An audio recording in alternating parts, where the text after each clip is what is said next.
I'm Francis Meadtrue. I'm the Life Course Centre Chief Investigator and WA No Director for the Life Course Centre.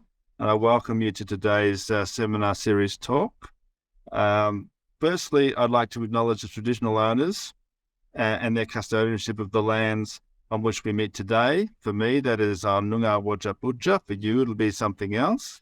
I pay my respects to their ancestors and their descendants who continue cultural and spiritual connections to country. We recognise their valuable contributions to Australian and global society. Today, we've got my friend and colleague, Professor Curt Hagquist from the University of Gothenburg in Sweden, where he is a guest professor of public health at the Department of Education and Special Education within the department. And for a number of years, more than 10 years before that, Curt was the director of the Centre for Research on Child and Adolescent Mental Health at the University of Karlstad in Sweden. And his background is as a social worker. Now, he's been a long time friend and colleague of researchers here in Western Australia at the Taledon Kids Institute and the University of Western Australia, going back into the late 90s when he worked initially with Professor Steve Zubrick, who many of you will know, amongst other academics here in the University of Western Australia. And his background is in social work, and he has a wealth of experience and knowledge in child and adolescent mental health. And he's been a friend of the Life Course Centre as well for some years and attended one of our Life Course Centre conferences pre-COVID. I think it might have been 2017 or 2018 in Sydney. So he may be known to some of you.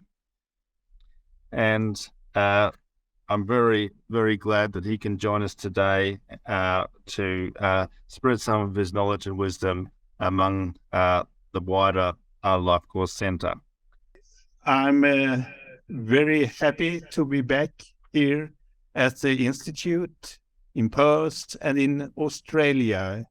And I have really enjoyed the first week of staying here at the Institute. I too acknowledge the traditional owners and their custodianship of their lands on which we meet today, and pay my respect to their ancestors and their descendants. The topic for today is measurement of self-reported adolescent mental health, with a specific subtitle on "Are gender patterns change when both symptoms and impairment are considered?" I'm taking a broad methodologic approach here by quoting a statement made by epidemiologists in Europe 25 years ago, but I still find that these statements are relevant.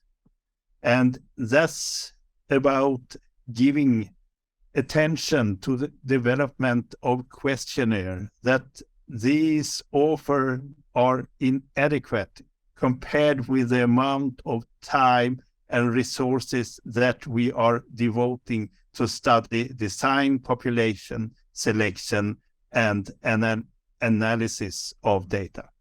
Having said that, I will also start with stating, mostly maybe from a European perspective, that surveys reporting prevalence and trends in adolescent mental health are sometimes questioned because they are solely based on symptoms, not considering the consequences on everyday life of mental health problems.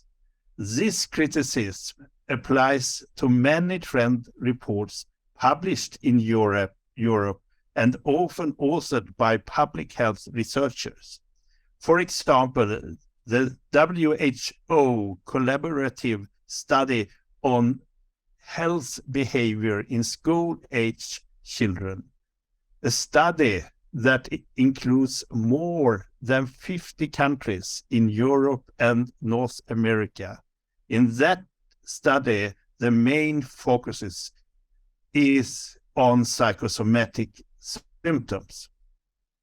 Showing this slide to illustrate how it can look like when we try to describe the trends in mental health problems among adolescents in this case, the Nordic countries. And this is specifically about psychosomatic problems among 15 years old girls.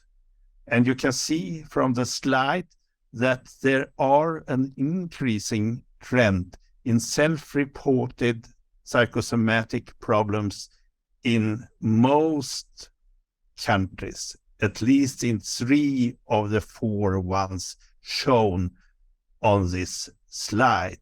And this slide indicates a very sharp increase over the past few decades. But as I indicated previously, these reports have been questions from people working in other fields, for example, in child and adolescent psychiatry. And one prominent European researcher in this field is the Dutch professor Frank Verhulst, that some of you may know. And he says that to fully understand the meaning of secular changes in mental health problem, it is essential to also have information on impairment and pro-social functioning. So Verhulst really stresses the need to add data on consequences of everyday life in order to interpret the symptoms in a relevant way. Given this brief introduction, I will share with you this ongoing study. It's actually 2 papers. I will mainly focus on one of them today. And the purpose of today's paper and this presentation is to analyze the association between psychosomatic health and impairment, with a main focus on how gender patterns potentially are affected when measures of symptoms and impairment are taken into account simultaneously. I will use a huge data set collected some years ago by Statistics Sweden and targeting students in their grade 6 and 9. Today, I will focus on the 15 years old students in grade 9, and that comprises around 90,000 participants. And the response rate for this survey was 80% in this age group.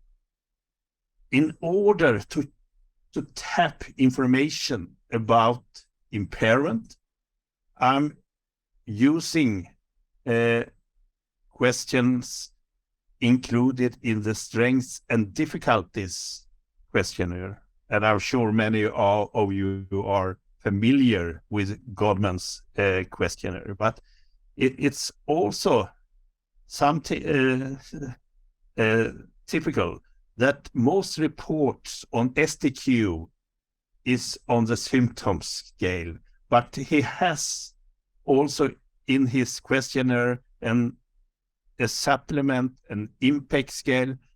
We included those questions in our data collection, and I will make use of them now. And one question was, overall, do you think that you have difficulties in one or more of the following areas: emotions, concentration, behavior, or being able to get on with other people? And this specific question was used as some kind of filter question in order to direct the students in the next in the set of questions targeting impairment, and as in this case, in 4 specific fields. Do the difficulties interfere with your everyday life in the following areas: home life, friendships, classroom learning, and leisure activities? And 4, as you can see at the bottom of the slide, 4 response categories were provided. Next, please. To measure mental health, for this purposes of this study, I'm using the psychosomatic problems scale, and I'm using that because it has been very frequently used in the Swedish context, and also because it has shown to have very nice psychometric properties that meets the very high standards for measurement criteria. And it's based on, as you can see, 8. It's a scale that is constructed by summarizing the responses from the students to 8 different questions. I don't repeat them. You can see them on the screen, including the 5 response categories. I have this is a short description of the analysis, how I have handled these data in order to address the purpose of the study. The psychometric properties of the psychosomatic problem scale were analyzed with a Rush measurement theory, in which the criteria of invariance in measurement is essential and is a distinctive feature of the Rush analysis. I also, just for simplicity, I'm also reporting simple contingency tables, but in order to also run it more, the analysis more deeply, I'm applying binary logistic regression, and I turn the odds ratios into predictive probability to make it easier to interpret the results. And in the regressions, I analyze boys and girls separately, and I also try to take account of clustering effects by reporting a robust standard error, or confidence intervals was based on robust standard errors. Next. So I will go through the results in 2 steps, and this will be the first one. It's about analyzing symptoms and impairment independently of each other. And these slides show the differences in between the boys and girls with respect to the psychosomatic problems scale, which for this purpose is dichotomized, but may also be used as a linear variable, but dichotomized.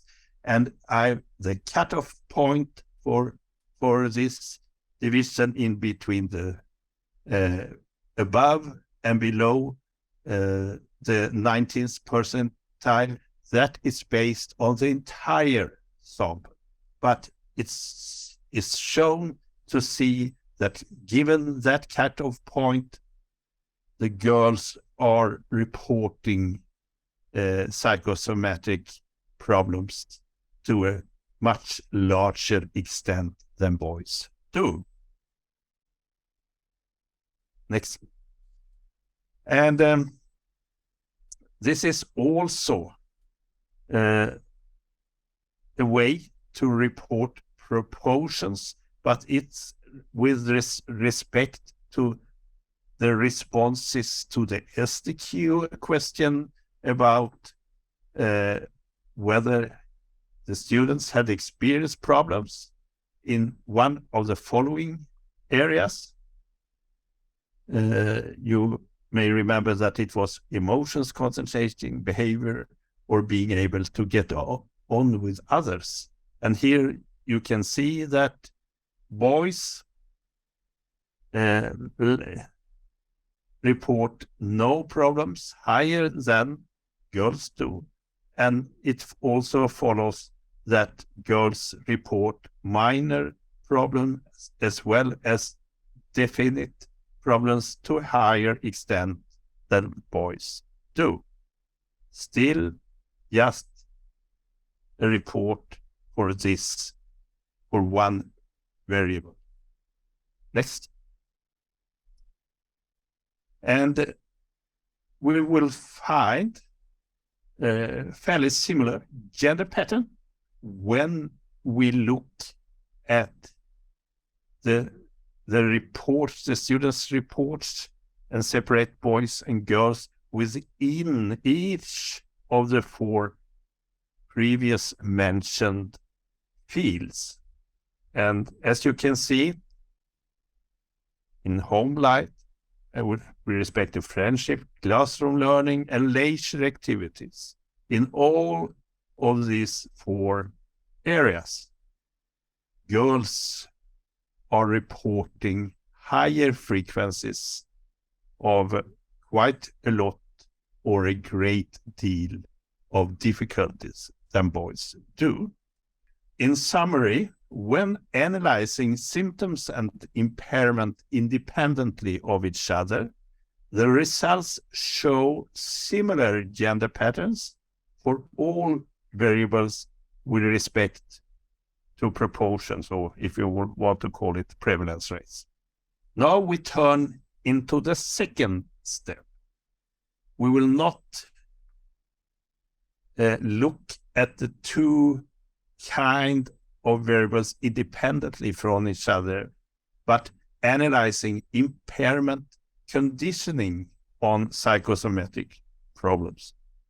And here we are looking at the group of students, boys and girls, that are located about the 90th percentile, and comparing, given that group, the proportion of boys and girls respectively who report no difficulties, minor difficulties, and definite and severe difficulties.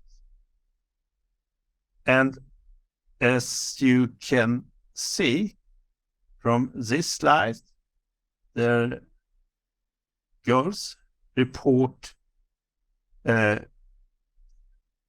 minor and definite difficulties to a larger extent by boys, but it's very striking that the high proportions of boys reporting severe difficulties.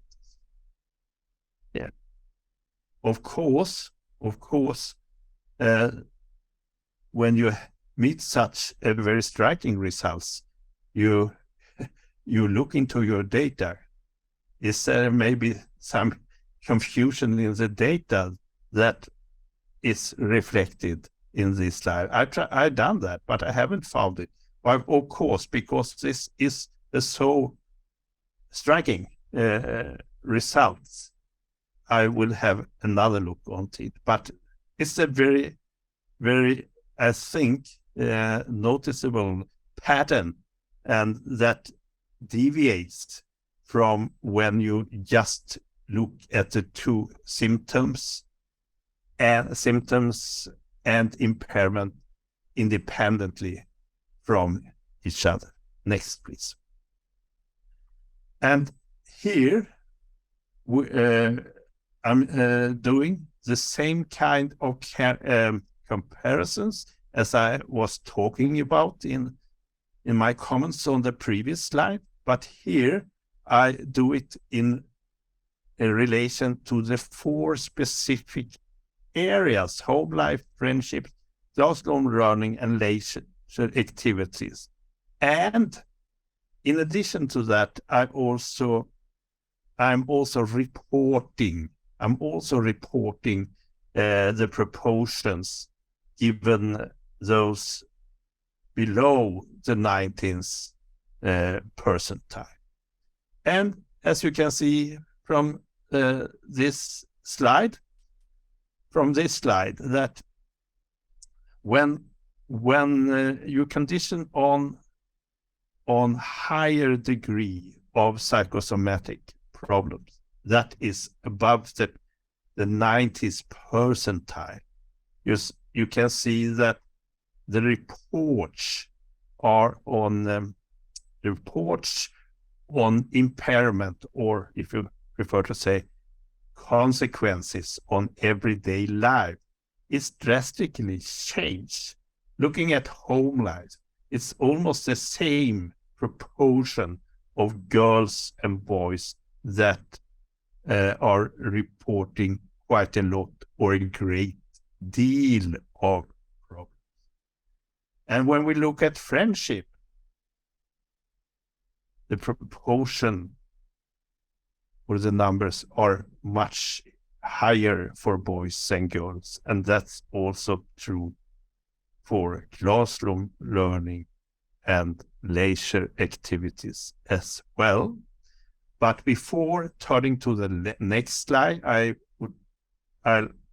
should emphasize that this is comparing just 2 variables without control for any potential covariates.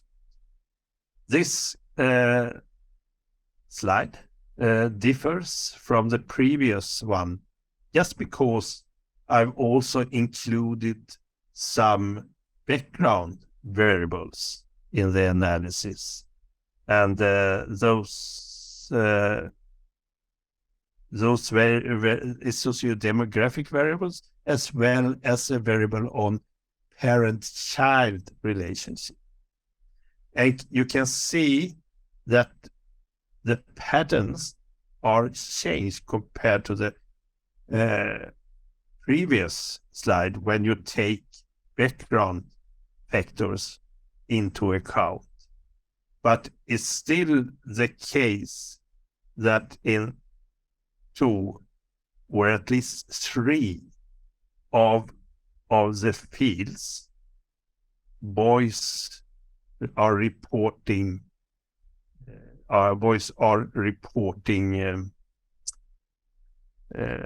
negative consequences of symptoms to a higher extent than girls are doing. To summarize, the gender patterns are strongly affected when impairment is conditioned on degree of psychosomatic problems. In the setting of friendships, classroom learning, and leisure activities, the traditional gender patterns are changed. Or we could even make it stronger and say they are turned, partly at least, upside down. Except for the home life setting, boys report negative consequences on everyday life to the same extent or to higher degree than girls do, even after control for socio-demographic factors and child-parent relations. Next. In conclusion, There are a number of questions that need to be raised in order to explore this potential causes of what we could maybe call a gender paradox and gender patterns reported in the current study. For example, are girls more prone to admit symptoms and boys less prone because of different attitudes or thresholds? Do girls acquire better abilities to cope with symptoms than boys?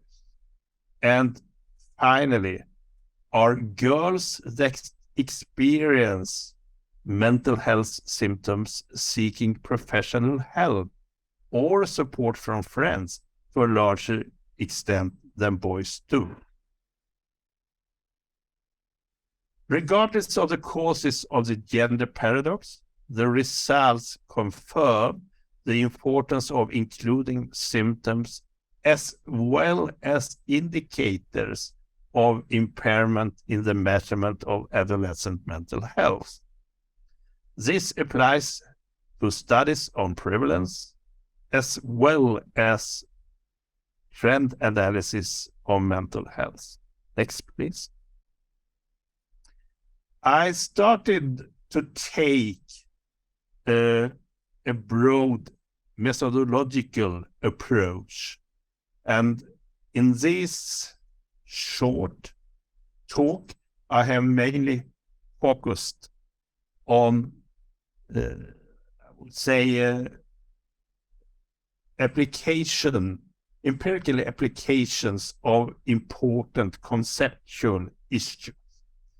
But there are also other major methodological issues that have to be addressed.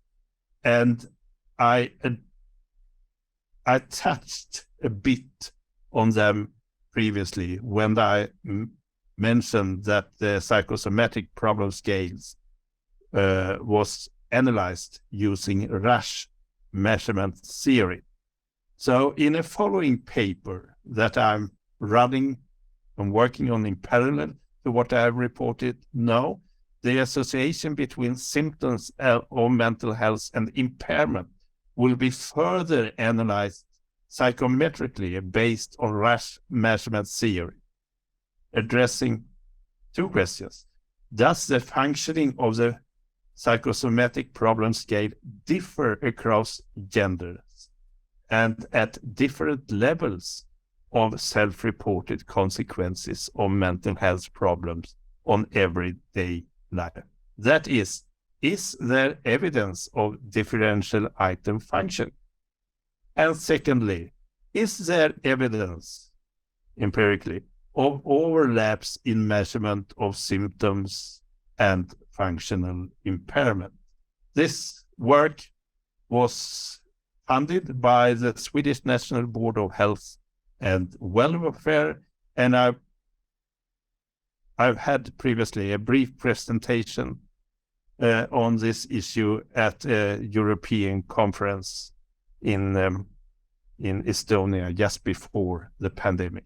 Thanks for inviting me, Francis and Kate, and thanks to the Institute, and thanks to all listening to me on my talk. So I just had a question about early on in the presentation, you noted that there are some differences by country, with Sweden was it girls in Sweden having the highest psychosomatic scores? And just a question about how you can make a, or can you explain a little bit about why we see such different cross-national, the cross-national differences? I'm going to jump in there as well, Rennie, because I had a similar question on that exact slide, because I saw that Sweden was of all those four Scandinavian countries was the highest, and that Denmark seemed very, very low right up until the last checkpoint, which I think was, so went 1994 to 2014, but 2014 Denmark took an enormous tick up from a very low base, but Sweden seemed to be highest across the entire period, and by quite a way. Certainly at the start, in the 90s, it was high already. So that's the chart that you're talking about. Kurt, thank you. And this is a nice question, and it's also a question that has been frequently discussed in Sweden and in the Nordic countries. And in one respect, Sweden, as you could see, pointed to by Francis, Sweden stands out, but in fact, it's similar trends, but started at different levels, also in Finland, for example. And as you could see, I reported data for 15 years old girls. And this is the age group, and in particular, girls that over time has shown the biggest increase in the rates of psychosomatic symptoms. It's true that previously at least, among the youngest age group included in the HBSC study, those at the age of 11 years, among those, we haven't seen such a sharp increase of problems. And this has, of course, in the Swedish context, been connected to discussions about changes in the educational system and the introduction, for example, of grading now in lower age, or you could call it scoring, exams, tests, and so on, in lower age groups. So that's one issue. But it's also true, we have got close into this issue in the wake of the Swedish severe recession in the 1990s.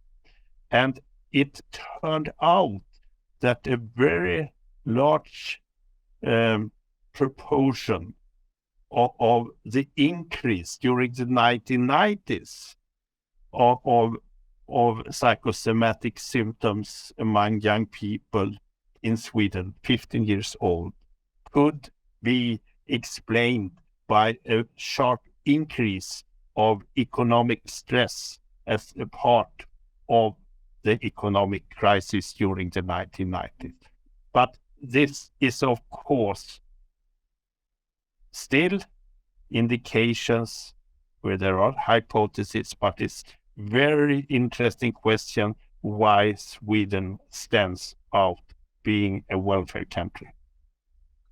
Just a point of clarification, I think. I'm not sure if I really understood, but the graphs that you were presenting, not the cross-national ones, I think that's an interesting question. Leaving that aside, I'm thinking about the other graphs that you were presenting on the gender differences, and were they controlling for socio-demographic factors and other things, or were they just raw differences across the scales? I couldn't quite catch what you said there. Most of them were just reporting crude relationships, but for the last slide I showed, which was from binary regression, when I turned the odds ratios into predictive probabilities. Oh, okay. In that analysis was multivariate, taking socio-demographic factors into account, included in the model, as well as a measure of child and parent relationships. And as you could see, that multivariate analysis partly changed the patterns shown in the more crude analysis. But even after control for socio-demographic values and child-parent relationship, there were still a gender pattern where boys were scoring higher than girls in some of the four, in at least two, maybe three of the four fields we have considered using the SDQ impact scale. There wasn't huge differences. There was only small, wasn't it? The boys were just a little bit higher than the girls in that chart. Is that right? In some of them, in two of them, it was obvious differences, but in the field of home life, it changed, and girls returned, if I say, to be the highest one. But in interpreting that slide, and we could say that it's the final result based on multivariate analysis. In interpreting that slide, we should keep in mind that in most other settings, when we are reporting on mental health problems and impairment independently of each other, without conditioning on the degree of problems, there are huge gender differences indicating that girls are suffering more than boys, reporting more symptoms. This kind of slide, I think, really nuance that picture, although it's not turning everything upside down, but it seems to be indication of what I call a gender paradox here that we should take into account, and also mainly because it raises issues about the proneness to report, and also about the coping capacity, if that differs across genders. I'm going to ask maybe a couple of questions that are kind of related before we head towards wrapping up. Firstly, you're reporting on SDQ. Was the SDQ, was it measured in English language or in Swedish? It was measured in Swedish using an authorized translation, following the standard the rules of back and forward and so. But it was the Swedish translation. Mm-hmm. The survey, you had an 80% response rate. Is there any knowledge or any understanding of the non-response profile? Is it systematic in any way? Is it differ by gender in terms of is there anything known about the 20% that are missing from the sample, and how they might differ from the children that you did capture in the sample? Actually not, but according to the Statistics Sweden, this was an enormous high participation rate, and that it was actually targeting all schools, all students in Sweden by the field workers from Statistics Sweden. The response rate was a bit higher among the youngest age group, those in grade 6, which I was not reporting on here, but 80% was considered as a very high participation rate. And as I can remember, very few refused to participate. And maybe my hypothesis and guess is that most of the attrition was due to people not present at school. Okay. All right. But it could, of course, be a bias. Of course. Yeah. I mean, in my experience running surveys, and I've run big surveys for the Bureau of Statistics and so forth, that there's always some kind of bias there. It's just having our best guess, if you like, at what it is, if you don't have other means of capturing that through post-enumeration surveys and so forth. Yes. Now, Janine, please fire away. If there's other people who want to jump in, I'm very happy to be quiet, but just maybe think of something else as you're talking about the survey design. I was thinking about the time of year that the survey was done, and I'm thinking whether there are gender differences. If the survey's done in the kind of winter when the world is very dark, in terms of climate, I'm thinking, is there any sort of possibility that that's playing into it? It's just a random thought. Oh, I think it was done. I think I report in the autumn. I think sometimes a cause for concern targeting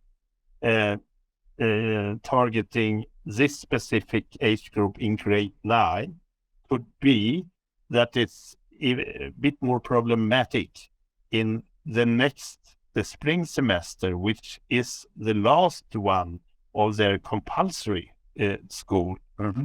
And that means that it will be much more of testing and pressure that may have an impact on the results. So Janine, I'm sharing your concern that there may always be, even in Sweden, contextual factors that possibly could affect the results. But I think that could be mostly related to the school situation at different times. Thank you, Curt. Now, I've got another question here. It's UQ Lamb. I'm guessing that it might be Aussie Jack Lamb, and it is. Yes. Thank you for the presentation. I was just thinking in an Australian data set that we use, the LSAT, we have SDQ from the primary care and the teacher. So in LSAT, sometimes we see that the mothers, who are mostly the primary carers and teachers, might report different SDQ of their child. So I wonder in the Swedish case, do you have a data set where you have SDQ reported by multiple people, so that whether the SDQ reported by their child themselves might be observed by other people in their lives, noticing whether there might be more of a gender difference? Yeah. Just to say that we only had the self-report. It was not possible because of the huge group targeted and because of the survey design to also include other informants. Okay. That could be possible, and that is done, but for much, much, much smaller studies. But I agree, that issue of multiple informants is, of course, both interesting and important, especially given previous reports from SDQ about the inconsistencies depending on the who are reporting. Yeah, and it will be interesting to see whether parents or teachers are noticing that gender patterns, that they're observing that gender differences in the kids. That's true. I fully agree with you about that. I'm going to thank Curt for his time and for giving us a really interesting presentation today in the Life Course Centre seminar series. A great series, always something interesting coming up to sort of challenge us intellectually, and this one's no different. Thank you, Curt. It's been great to have you. I would just like to thank the Life Course Centre seminar coordinators, Rennie Lee, who we've heard from today, and Nancy Kong from UQ and University of Sydney, respectively. If anyone would like to do a seminar or knows someone who would be great to present at this seminar series, please contact Freddie or Nancy and they will help you to make it happen.